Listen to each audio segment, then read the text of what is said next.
In Multnomah County, 16% more people have turned in their ballots compared to this same time last year.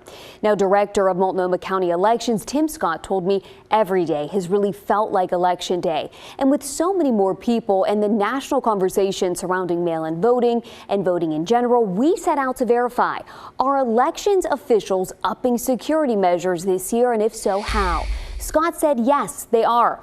Multnomah County has hired private security guards to provide extra security at the main elections office in Southeast Portland and at all 30 official ballot drop sites. He said the private guards are not armed. And it's not because of any security threats or incidents that have happened, but he said people have expressed concerns, so they did it as a precautionary measure.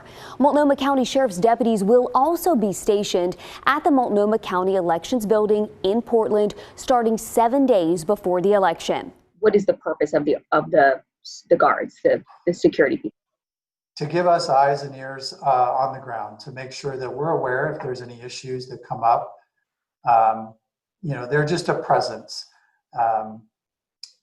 Without going into too many details, they let us know if there's something wrong. There have been 0 incidents in Multnomah County. Scott said they are anticipating things to stay that way, but we can verify that yes, Multnomah County has upped security and hired private security guards to monitor all 30 drop-off sites and the elections building. Do you have something you want us to verify? Let us know. Email us at verify@kgw.com.